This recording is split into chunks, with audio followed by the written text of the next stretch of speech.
You're listening to Open Book with me, Mariella Frostrup, here on BBC Radio 4.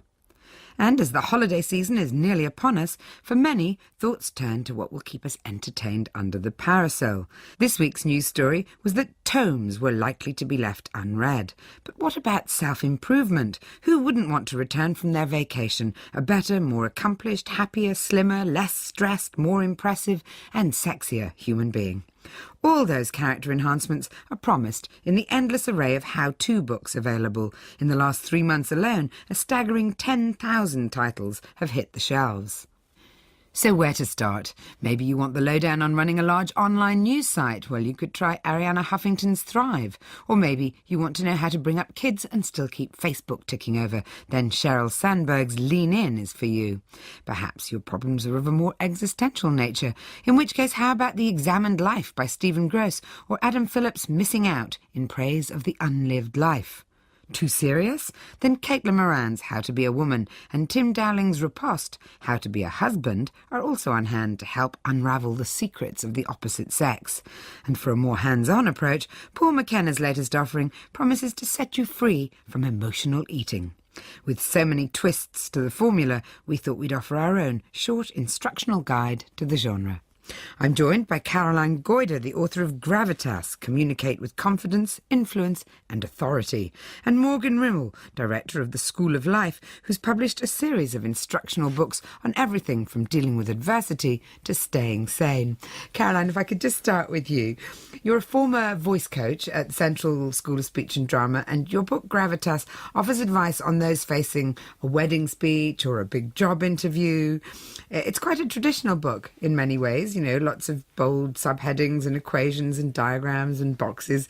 What do you offer that the other sort of 100,000 or 10,000 titles don't?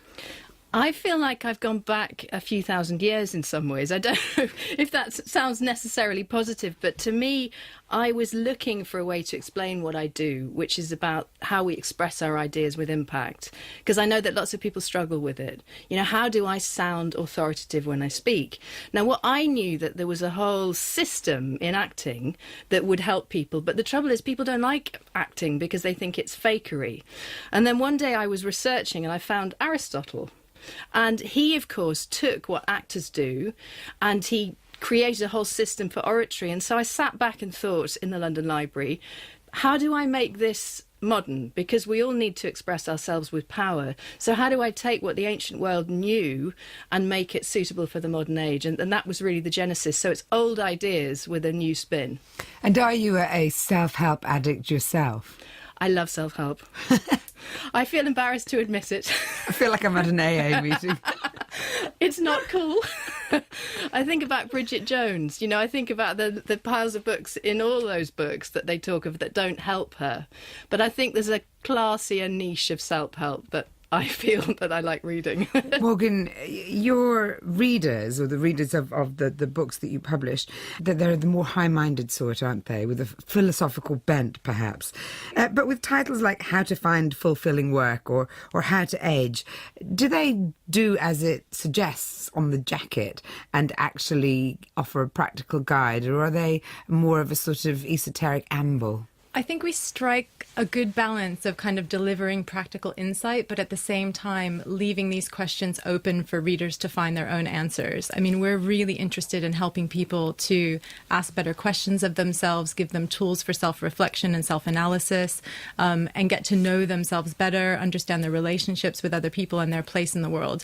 But we're not interested in providing kind of prescriptive, one-size-fits-all, overly optimistic solutions to problems. What do you think that the sort of epidemic of interest in self-help titles across the board says about contemporary society? Well, I think certainly post-financial crisis, sort of late 2008, which I think there were people who were definitely kind of reappraising their lives and looking for, you know, a different value system. So less about the acquisition of material goods and a sort of success in very traditional terms, and looking for a greater sense of well-being, fulfillment that could be defined more about their emotional health and less about material good. Post-crash, in the digital era, absolutely need these ancient pillars of understanding to come back to, and we kind of miss it. Religion has it. The Bible is a self-help book in lots of ways, as are many of the other religious books, but we don't rely on those in the same way. And they're insights that have stood the test of time, which is why you know that you can rely on them. But also, if they're insights that have stood the test of time, then perhaps they're pretty obvious.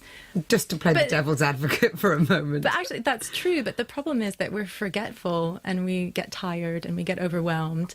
And we don't always have the capacity to be perfectly sane, calm, centered beings. And so actually, these books and even just aphorisms, like you were saying, a few sentences, can serve as really useful reminders of how we need to be thinking. Ultimately, can't we learn as much about ourselves and life philosophy in general from reading really great books? Caroline? Oh, yeah. I mean, I'm an English lit student, so yes, I would say that great fiction sits side by side with non-fiction.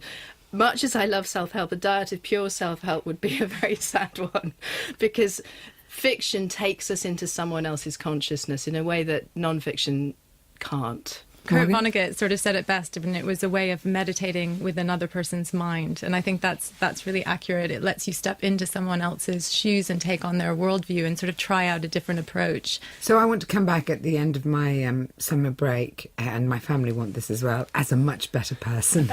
Can you both recommend me a couple of books that I should be loading in my suitcase? Caroline? I'd like some recommendations too, actually. The book I love is Marcus Aurelius' Meditations. I agree with that, 100%. I just reread that actually yesterday.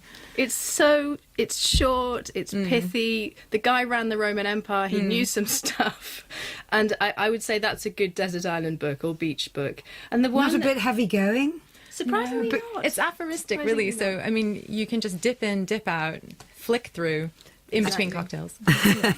Thank you very much, Morgan Rimmel and Caroline Goyder.